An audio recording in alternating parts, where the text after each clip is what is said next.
states, and that as a component of those committee discussions, you analyze the costs and benefits of establishing a responsive regulatory structure. You focused on two questions in this area: how to balance statutory requirements with regulatory authority. So something that you touched on quite a bit was what should be in statute versus what should be in rule. And finally, whether the state would need to establish a new dedicated administrative structure. So for example, would you have to create a gaming control board, or are there existing state structures that could be leveraged? And your recommendations here were first that the statute should explain the kind of intent and institutional priorities, but on balance that there should be this broader regulatory authority that granted to DLL. And that there would be no need to create a new regulatory authority, that you could leverage existing resources in DLL to oversee this state structure. So should these two recommendations be italicized like you have done previously? I wonder, that's fine. That's my comment. They should be italicized.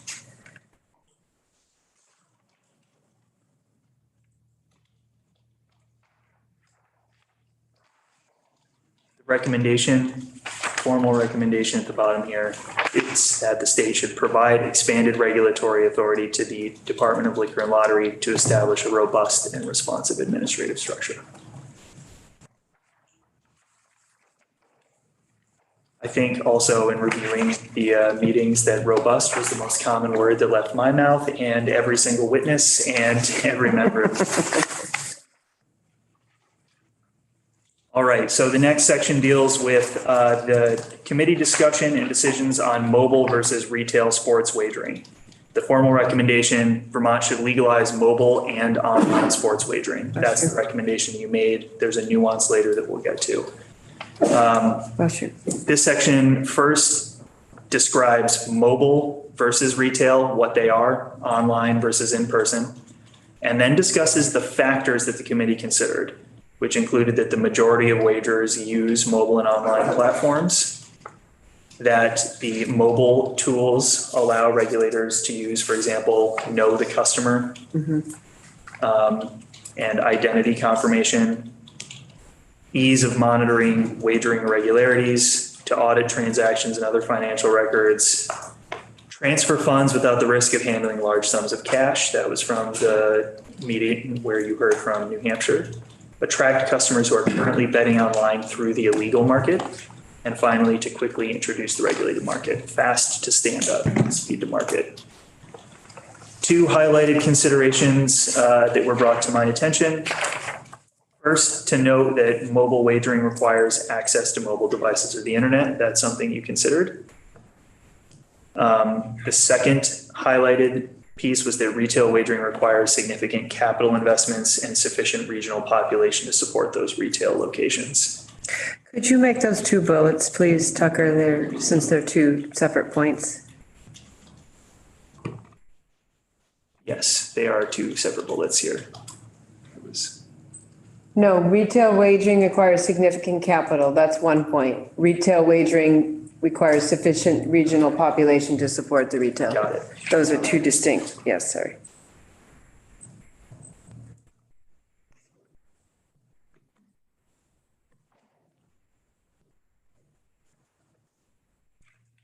All right. The other pieces you considered about retail markets are that they're high volume and savvy bettors are typically the ones that use it. You heard a lot about large cash sums being used at the retail locations in New Hampshire.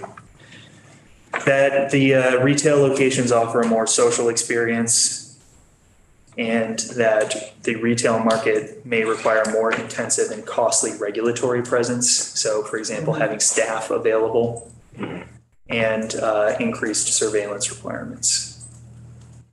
Based on the testimony that you heard, the committee has found that the best option for Vermont is to first open the sports wagering market with mobile and online wagering. That's how the market would be introduced. And that you then recommend that the DLL would conduct a feasibility study at some point in the future to determine whether retail wagering would be successful in certain locations. Sorry, could we change the word successful to viable? Viable, yes.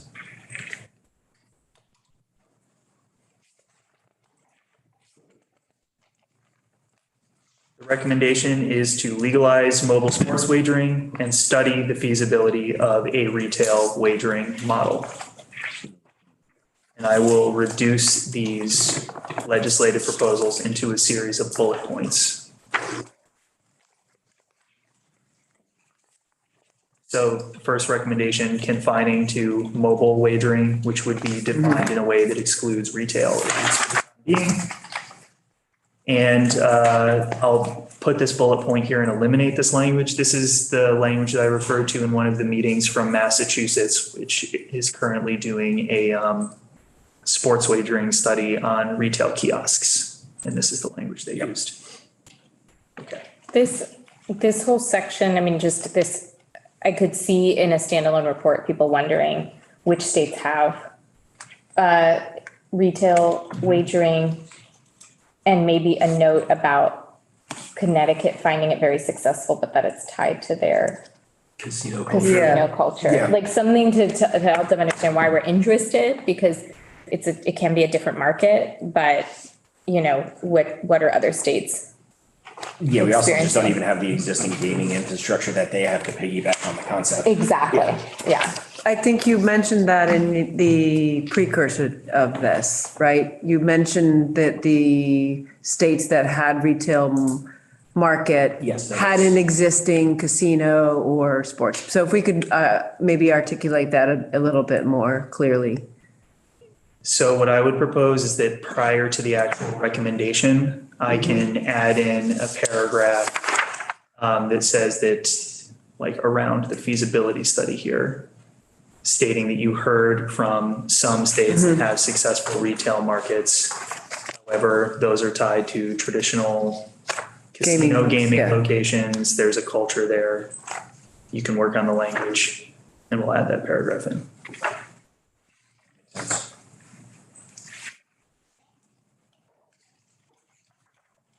I'm not expecting this to be part of the study or anything else, but I just want to comment that as you go into any club like the Elks or Moose or whatever in Vermont, on a Sunday afternoon, you're going to find sports betting going on.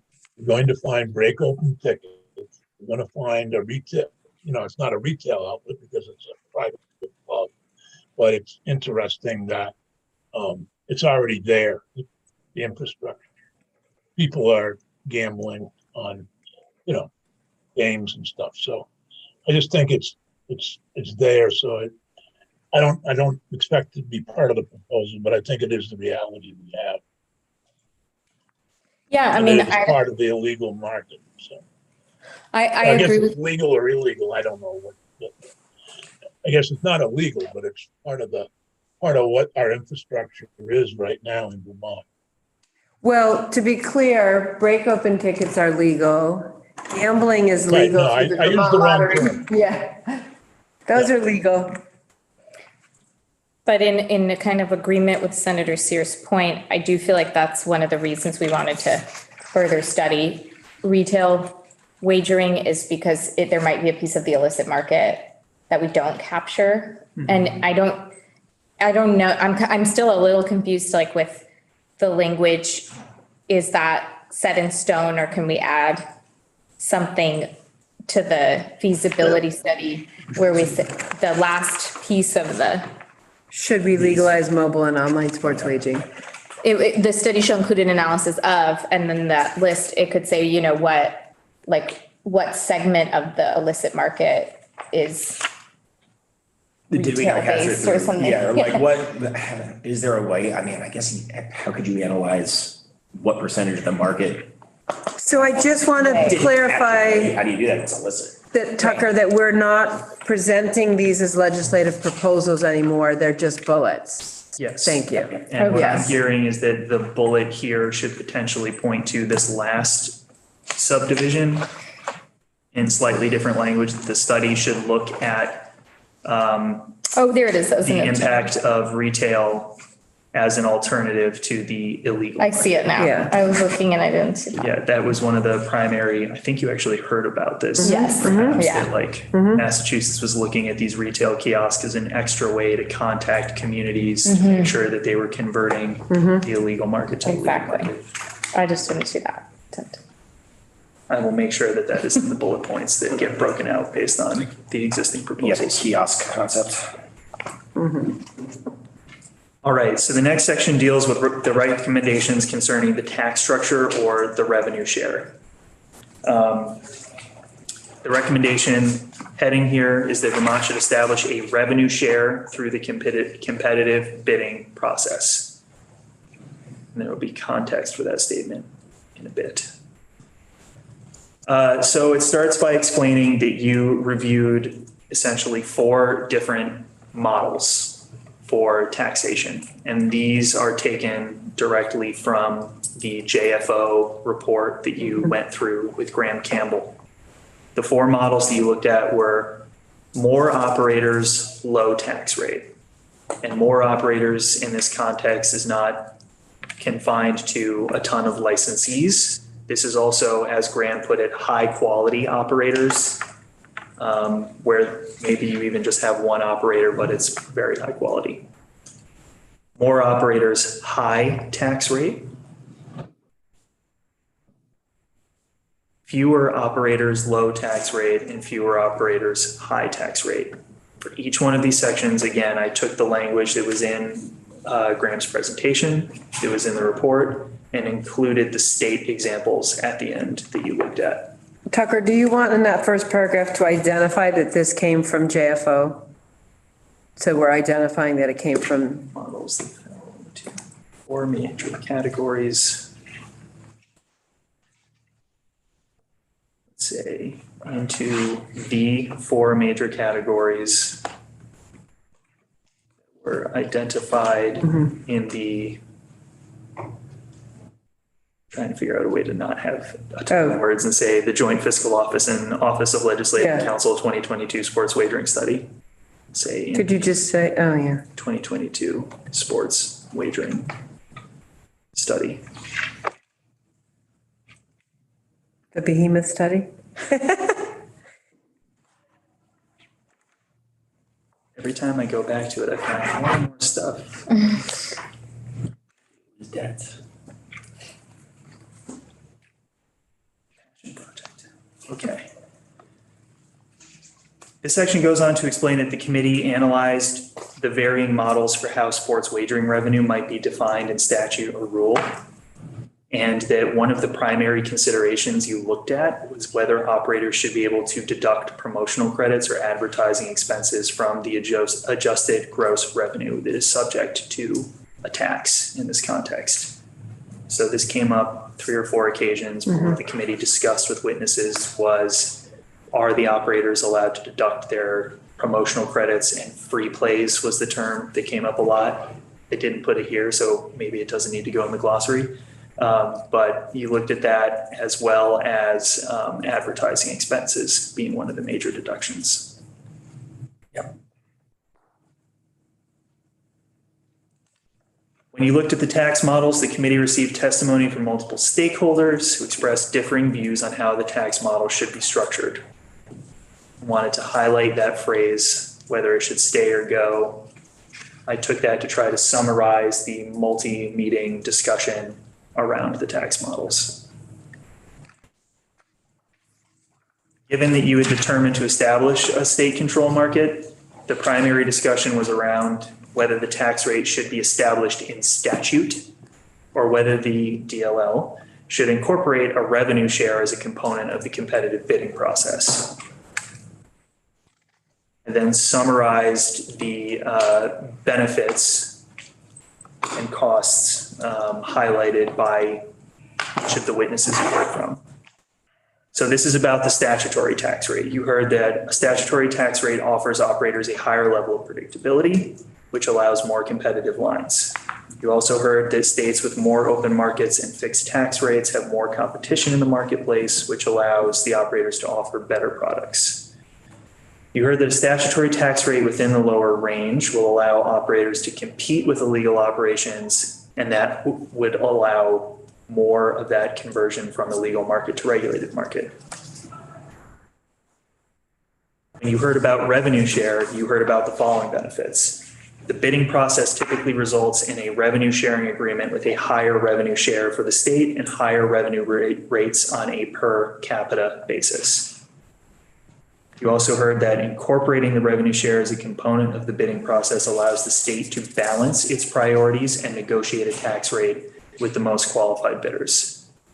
So that was the part of your discussion around this during the JFO presentation, where you heard that this would actually allow, if revenue share is not the most important component, then that can be determined. And during the bidding process, you direct the administrative agency focus on other institutional priorities than the revenue share. The revenue share model does not preclude the setting of a minimum tax rate in statute, but does allow the tax ceiling, so how high the revenue share can go, to be set by the state and the bidders as part of their negotiation. Wait a minute. What the revenue share model does not preclude the setting of a minimum in statute, but does allow the tax ceiling, yes, to be negotiated. Okay, thank you. So you can So we can set establish a Yeah, floor. yeah. Yeah, and then it's game on. direct Yep, yep. DOL, you shall not accept anything less than 99%, but you may go up to 100 or whatever. Model. That would be the lottery model, right? After considering the testimony, the committee determined that the state would be best served by authorizing DLL to negotiate revenue share through the bidding process. And you also determined that the state should consider setting a minimum statutory tax rate. Here I noted, but the committee declined to make a formal recommendation as to what the minimum rate would be. Should that be italicized? For consistency. This is another area where I think the committees would benefit from knowing something about other states, like how many states have a minimum tax rate or anything of like interest, because I think it was at least one of the states we talked to had a very high revenue and no minimum tax rate. I think that would help them understand why we didn't set one and just give them the information they need to decide if they're going to set one or not. Or some of these, if tables would be better. I was not going to say that because I didn't know. You have a table, you've created that, yeah. If you identify Yes. areas where some Yes. of the pieces that you would like, previous examples around what are other Yeah. states doing. Yeah, There is an exhausting amount of table work in the study that I can Right. bring directly over. An So- appendix of a table for this would be, I Okay. think, really helpful. again, and I would focus on those states that we focused on, New Right. England states and the bordering Yeah. states.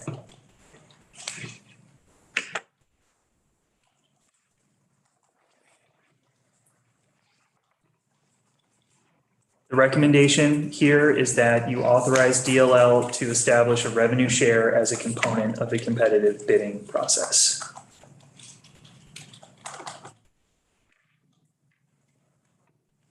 All right. So again, these will get boiled down into bullet points explaining what the legislative proposal should be. This first example was about defining gross sports wagering revenue. That could go in the glossary. Yes. The adjusted gross sports wagering revenue, you're saying? Tucker's defined in here, yes, exactly. Okay. Yes, sorry, the adjusted gross. Another recommendation in legislation is including the revenue share as a mandatory component of the competitive bidding process. And this is the same example that was above around some of the regulatory authority, the rulemaking authority for the lottery. and I'll put this in a bullet point again, but this is about requiring an estimate of the applicant, like the operator applicant, their potential gross sports wagering revenue and the percentage that they would share with the state.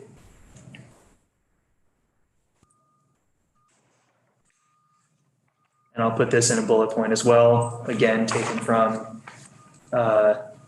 Senate proposals in the past, that there be a duty on the agent to pay the revenue share that has been determined through the competitive bidding process. It seems like it would be an implied duty that they pay, but it should be express.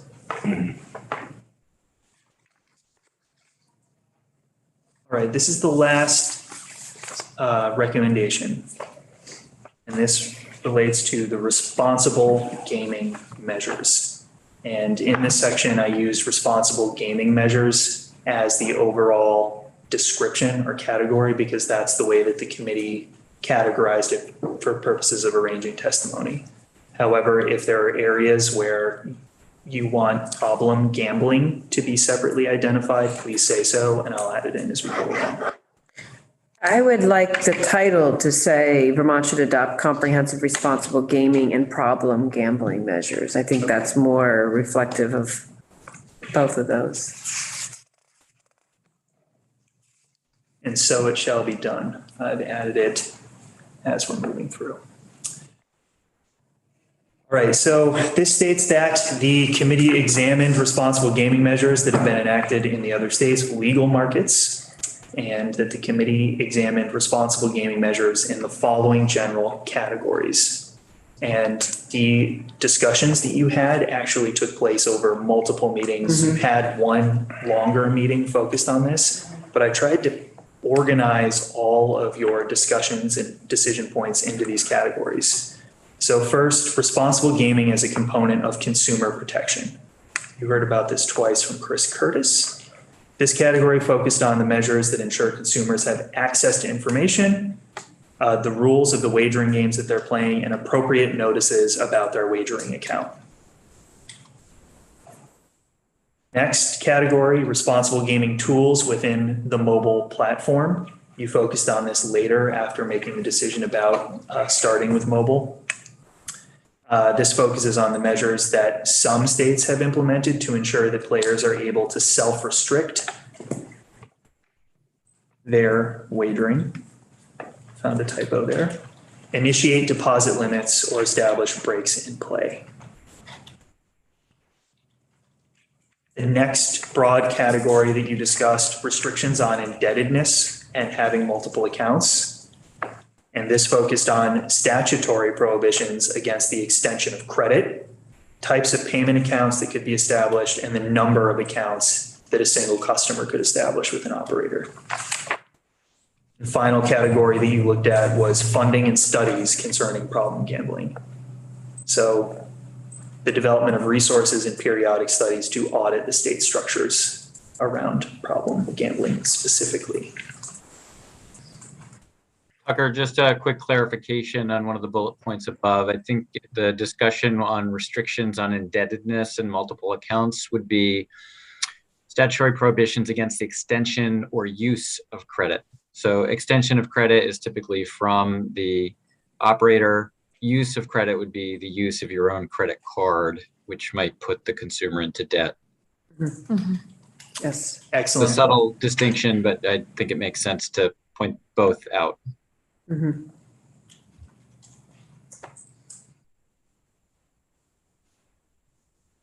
Okay. In the next paragraph, discusses how you took extensive testimony concerning responsible gaming, how to structure consumer protection, and how to ensure that the administrative agencies have the best tools and information to address problem gambling. And those tools and information would, of course, be the studies and reports that will come up later. This highlighted portion, this is something that was highlighted by the committee to make sure that this gets added in here. The committee analyzed existing consumer protection measures in the Title IX chapter governing fantasy sports contests And you determined that the existing fantasy sports contest statutes should act as a regulatory floor for establishing comprehensive, responsible gaming measures in the context of sports wagering. So you essentially said, have these existing statutes governing fantasy sports contests. Whatever we do with sports wagering should be at least as protective as those measures. You then went on the next portion here, that if the General Assembly adopts the recommendations of the committee, that the committee would recommend updating the fantasy sports contest consumer protection provisions to align the respective operator requirements. So make sure that the operators in both spaces are held to the same responsible gaming standards, if you were to be more protective than what already exists Right. for the fantasy sports contests. Could we italicize this as well?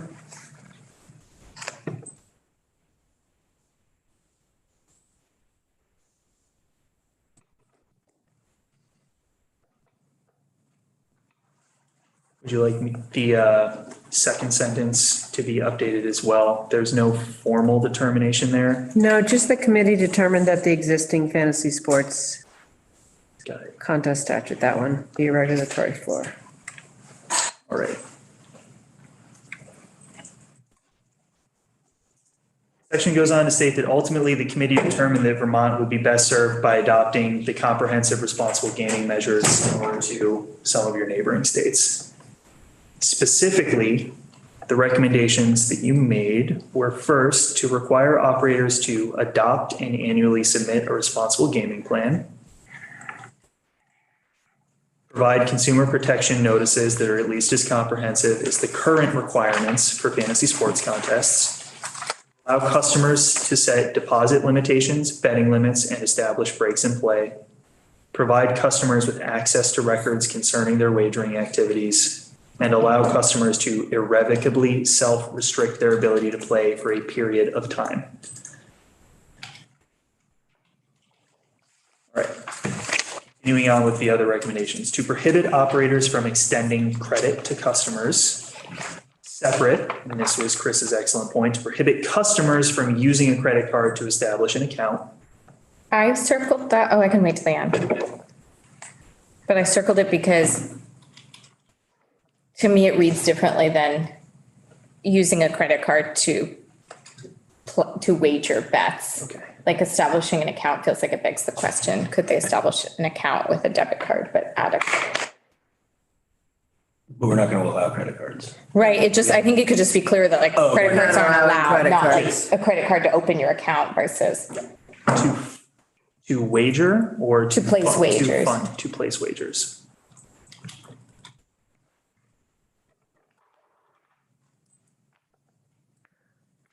Or establish an account, right? Or, yeah, or is fine, yeah. Because we've said at the floor of the fantasy sports is you can only have one account. Correct. You can't do One multiple bank Oh, I accounts see. with multiple bank Right, accounts. we've already established One that, person, one account. And now we're saying you right, can't use a credit card to establish that account or play. Okay, clarify something for me right there. So Yeah. it's like, so you said theoretically, we got like FanDuel and DraftKings. You could not have an account with Yeah. both operators. Yes, you can. You can, so it's just one within the Yeah. individual operator. Matt can't have three different accounts, Matt in FanDuel. In one operator. Correct. Yep, okay, so, but you could straddle two operators. Correct. Okay. And the recommendation, I believe, is around the operator. So this is a requirement that's being placed on each individual operator to make sure that Right. the customer doesn't have multiple accounts on their system. Correct. Yep. And that's for like, identifying markers like a social security card kind of play, right? Like you The can- know your customer Yeah. stuff. Yeah, that yeah, yeah. you heard about. Okay.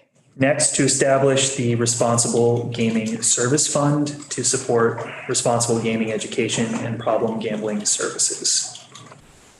Does that language seem correct? Yes, however, to be consistent with Senator Ram Hinsdale's point earlier, it isn't just problem gambling services, but it's studies, right? Is it the studies as well that is part of the special gaming fund. Yes, those were tied together. The next bullet approaches some of those audits and reports. Okay. So the next bullet says that the state should require periodic audits and reports concerning the state's responsible gaming measures, problem gambling services, and the socioeconomic impacts of gambling within the state, which is the language that was used in earlier Senate proposal around the DLL, DMH combined. Right. Okay. Basically, I think somewhere here, I think what I'm trying to say is I really like what Massachusetts did. If, that they had a very comprehensive annual study of, metrics of problem gambling. So maybe a reference to Massachusetts would help so that it's. I will point out, though, that is a separate entity from, it's not a state government Right. agency. But It's- that's what I think we should have, Right. that's the thing, if we do these free reports that come Yeah. from DMH, we're just not getting good information, I think. We're getting another 2-page report that says like, here's the things we're doing, but not like, here's the experience of problem gambling in the state. So they are using an NGO for that, right? Yeah. But I think this is a committee decision, right? But Right. That's the discussion right there, like maybe we Yeah. outsource like some of this. I'd just like Data. a flag for Massachusetts data collection, because I would like our data collection to be better than here's, like a list of programs we have, because that hasn't gotten us anywhere with like, what does problem gambling look like in the state? And I think the way to address that is that needs to come, how are we funding that? It has to come from the responsible gaming fund. Agreed. Yeah, It can't be an unfunded mandate. right. I will say that in the language that I think we're going to get to in a moment, which came from the Senate's most recent proposal, that the model language that was used required DLL was going to fund the studies, but they could require the agents that have been selected through the competitive bidding process to pay for the annual study. Yes, we want that. All right, so moving through high level what some of these proposals contain. First, that a future bill should require operators to adopt responsible gaming plans. That was kind of the first benchmark decision. And that DLL and DMH should annually submit a report to the General Assembly concerning problem gambling in Vermont. And if you look at this subsection B and there's anything you want me to pull out and make sure ends up in the bullet points, please let me know. The way that this was structured is that it would be an annual report submitted to the General Assembly, DLL, DMH, on the impact of sports wagering on problem gamblers in Vermont, including an analysis of demographics that are disproportionately impacted by problem gambling, and that the DLL, in this case, may require the agents to pay for the costs associated with preparing and submitting that report. I have some maybe nitpicky problems with this sentence, but we haven't referred to them as problem gamblers elsewhere. And I just feel like that's kind of labeling people, right? Like we don't have a term that's like problem gamblers. We Right. just talk about problem gambling. Did we noodle on that at the very beginning? I don't know. So can we just say report on the impact of problem gambling? Right, the impact of sports wagering. Make it the action, Yeah. not the person. Yeah. Yep. And then I would personally say analysis of demographic populations that are impacted, not demographics. That makes that sound like not people. Yeah, we kind of talked about that like nuance a little bit when we were talking about the prevention and problem gaming at the very beginning. So for like consistency, yes. Right. I will make sure that both of those changes are in the bullet points. Okay. And just, are we defining agents, operators? I thought we were using operators more, and now here this shows up as agents, so I would just check that. Agents only shows up in the model language that Okay. pulled from the Senate bills in the Yeah. past, which had a definition for what an agent Yeah. would be. And was, I think, making sure that the same language that applied to lottery agents would be ported over here so that there would be a common understanding that these are entities that are contracting with DLL / the state's control authority over gaming. Glossary?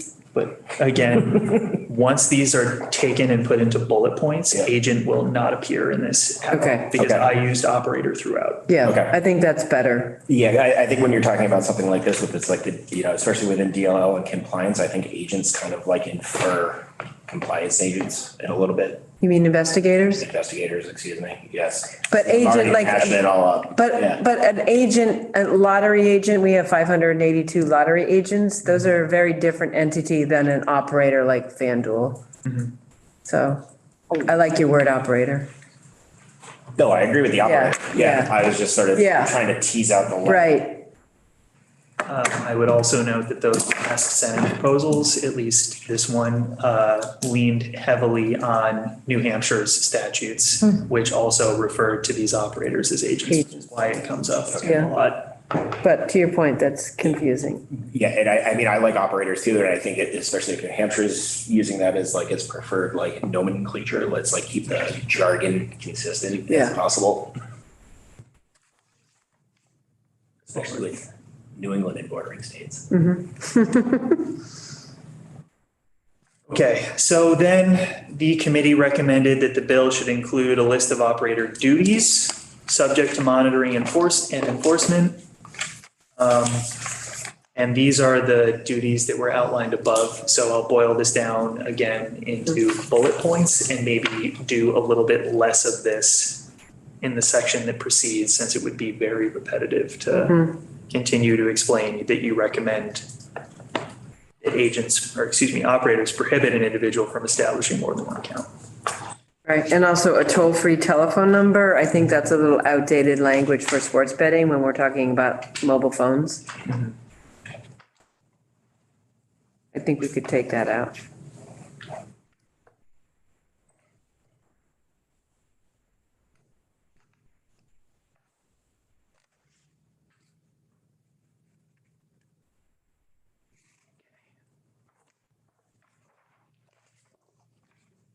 There is a section here that is not in the formal recommendations, but that was something that was recommended to the committee, and that when I reviewed the meeting, it seemed like the committee agreed to, which was having the responsible gaming plans submitted by operators be reviewed by an independent third party, and that the department would have the agents kind of pay for the review of those responsible gaming plans. It was like the review of the industry best practices. This is again something taken directly from a previous Senate proposal. So I don't remember that, Tucker. We're saying that we are recommending that the responsible gaming plan from the operators is reviewed by an independent entity? Yes. Is that best practices? Is that the entity that we talked about in Senate Economic Development? Yes. Okay. Yeah. I forgot what it's called. This was something that was raised in the list of steps that could be taken during your responsible gaming day, was having responsible gaming plans first be registered with the department, available to the public, and reviewed on a regular basis. And this proposal that came up in the Senate was that they would be reviewed every 5 years by a third party. And it, of course, does not have to be a legislative recommendation here. It's here because I was taking the proposals that came up before.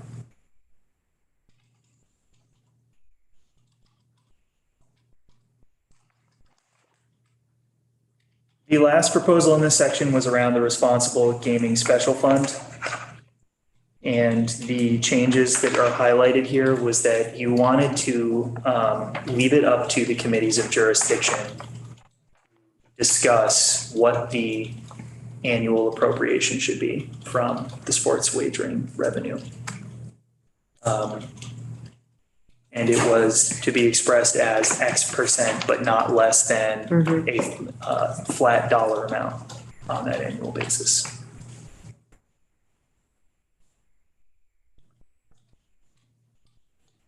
And then in B, could we also take out treatment and recovery services from this section too? I know that we just discussed that earlier. Another section.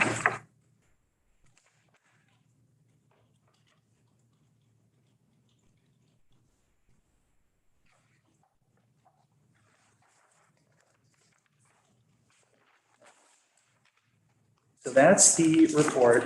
There were a couple things that were already set to change before we even convened today, which was the cover page and the table of contents, but now I have a lot more instruction.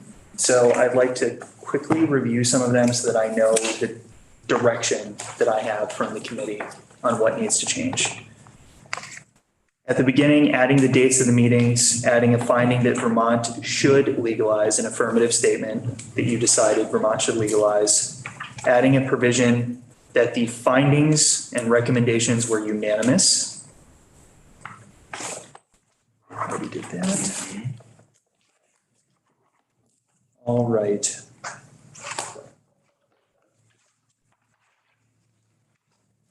You would like more references to states throughout, but in specific, we're talking about, for example, the findings related to not wanting to pursue a lottery-based sports betting system. You want some parentheses highlighting, for example, Oregon and DC as the examples that you looked at. And there were a few points that I noted throughout the report where you would like references and tables to show these are the states you looked at and this is what they're doing. Like a glossary.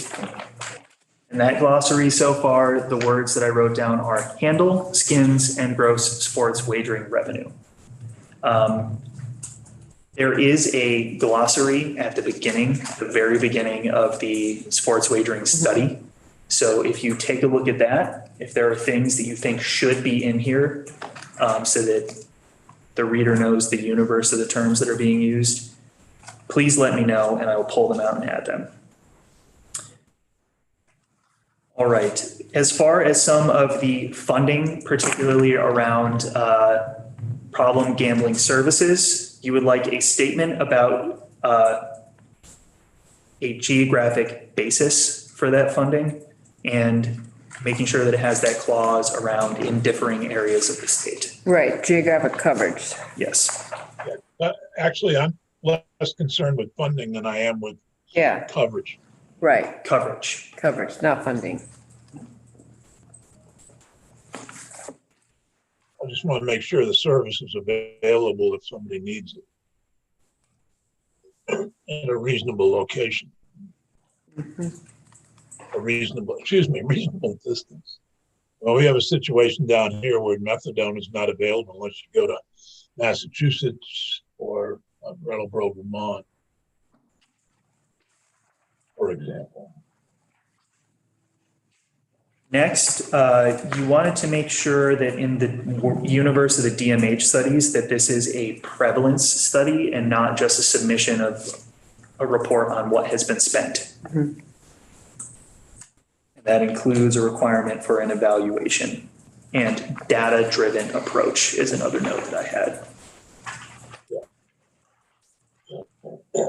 At the beginning of the report, you would like something to be added to make sure that some of the decisions, such as age recommendations, should be noted that you want parity for some of those topics with the existing gaming systems in Vermont. I don't think that's what we said. Not game specific. No, we said that parity, we said that there were some considerations we recommended that the committees of jurisdiction look at, which include parity, not only of gaming systems, but the rights to do other things, the right to vote, to join the military. We also talked about wanting to, suggesting the committee look at studies about the cognitive development of people between the ages of 18 and 21. And Chris, you can add, if you're still there, this is what you had talked about too, is like there might be some other more recent data that the committees can look at in terms of development of the brain, compulsive control behaviors, things like that. So my question is, what you just said, I agree to all of it. Yeah. The two things that you, of access via age you cited were voting and military, those are 18s. Do we also want to cite 221s? You know, like Exactly. alcohol, tobacco and or Correct. firearms, whatnot? Yeah, yes. To the parity? Yes, Yeah. yes, thank you. Yeah, I think that the discussion, as I recall it, centered on the fact that 18 or 21 is a policy choice that lawmakers will exercise. And what the committee was grappling with is the question of whether there's a distinction between the legal age of majority 18 that allows access to certain privileges versus public health impacts where the state has elected to identify 21 as a reasonable line. And that is the things like tobacco and alcohol. And so the question for lawmakers might be, is a gambling experience, are there public health implications with that? Or is it simply a diversion, a game, so on and so forth? And that will just have to be a policy decision that lawmakers will have to identify and decide. But I don't think, and I think that, as I recall, the committee we hadn't sort of taken perhaps enough testimony around sort of what are those impacts and how do they fall. And so, could the committee come to a conclusion on that point? I think we decided as a group, perhaps not, and leave that open to additional testimony or other materials that may shed light on the question.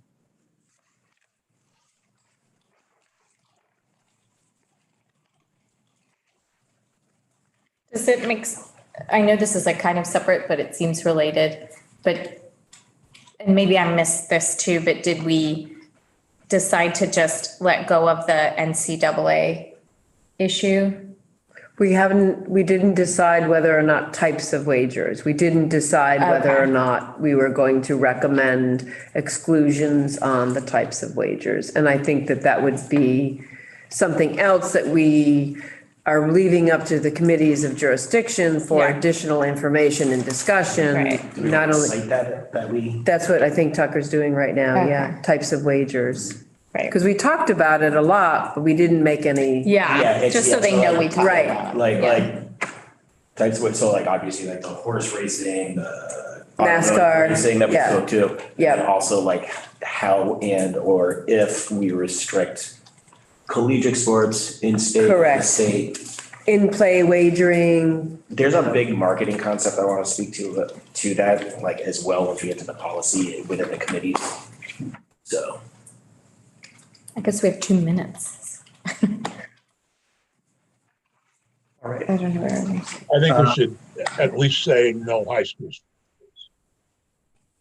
No what? No, high school, no, I think that's a fair assessment, Senator, yeah. yes.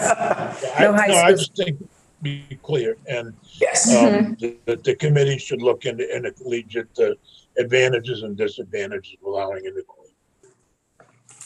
agreed.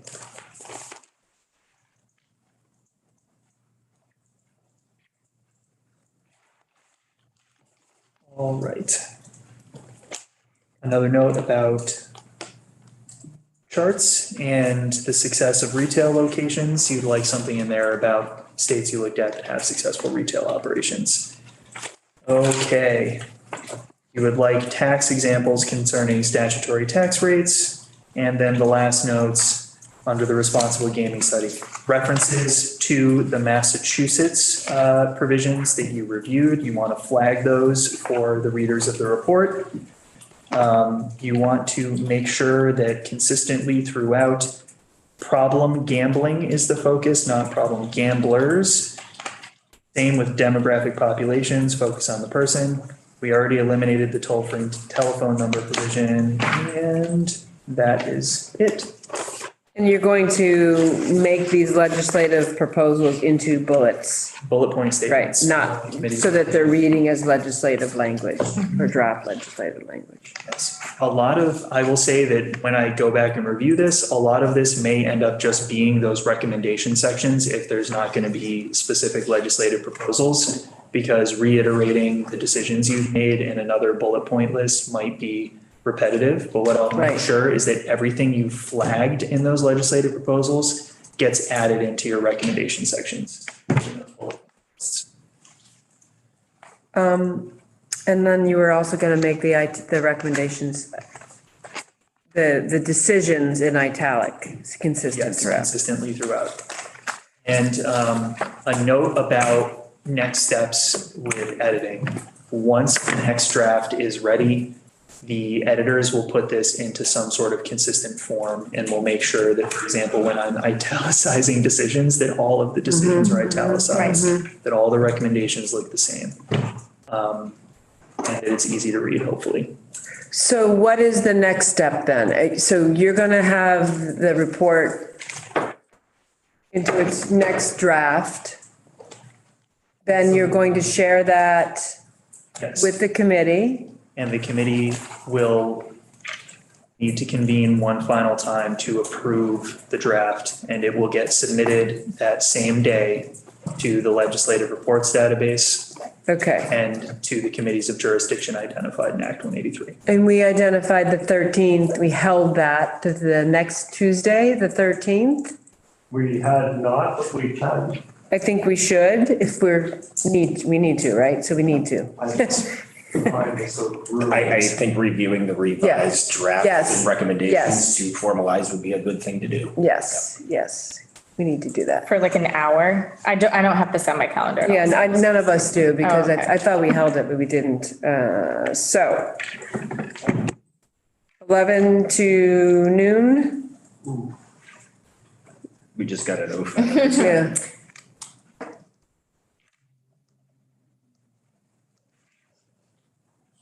Yes? I'm sorry.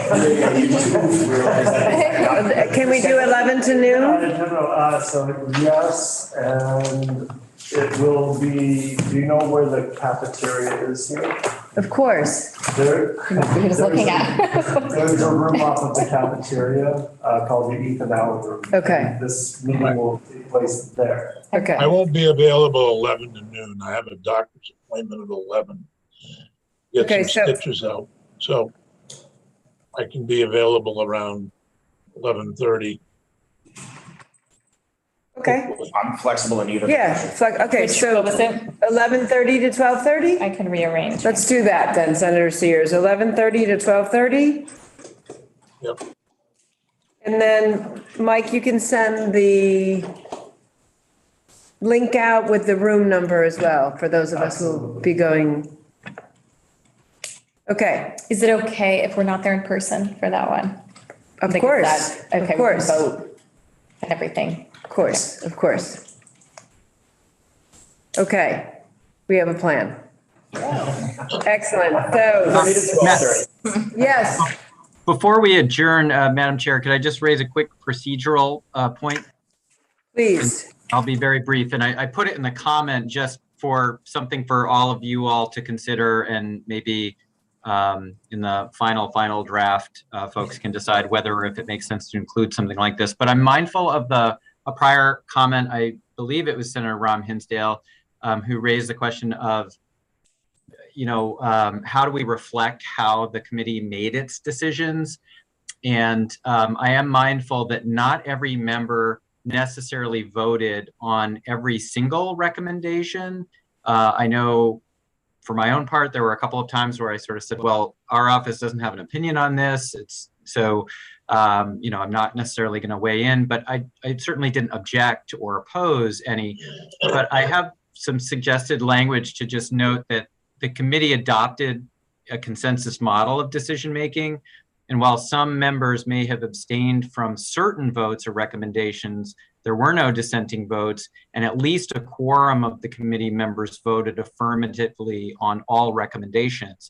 And that gives the heft or imprimatur of the group consensus decision-making model without pinning any one person. I think there were a couple of others at different points who sort of said, yeah, I don't have enough information to really form an opinion on that. And it might go to some of the decisions that were kind of kicked back to legislators, but it also might go to a particular point. You know, if somebody goes back in a hearing and looks at the video and says, well, gosh, you didn't vote on this one. And it's like, yeah, I wasn't opposing it, but I didn't cast necessarily an affirmative vote. So I just wondered what you all make of some kind of verbiage that gets to that procedural nature of how we made decisions. Yes, they're group decisions. No, there were no dissenting opinions. And sometimes in certain cases, somebody might have said, well, I can't form an opinion on that. It's outside my area of expertise or jurisdiction. I think that makes sense. I agree. I agree with that. Can you send Tucker that Right. specific language that you just articulated? I did. I put it right in the chat so you all can see it. We can see chat. We can't see here. chats, but if you could send that to Tucker, that would be great. Oh, okay. It says Mike. Committee. It says Mike can see it. Yeah, I can copy it and send it to Tucker or to the committee. Both, but mostly Tucker. Did you say the 13th for the next meeting, next Tuesday? That's next Tuesday. You like that? Yeah, Okay. next Tuesday. Great. Thank you, Chris. I think that makes a lot of sense. Thank you. The other comment I will make is that somewhere when we talk about the responsible gaming, and the problem gambling, Representative Odie talked a lot about wanting financial literacy. Now, we didn't have a discussion about it. We certainly didn't agree as a group or, kind of take a vote on it. But I wonder if we should put that, do we put that in this study that Carol Odie recommended? In the recommendation that she cited a desire to have. That somehow in the Funds responsible, allocated to, yeah. that the responsible gaming fund addressed financial literacy. Because as you recall, she talked about that each meeting. Yep. I'm okay with that. Are we okay with just,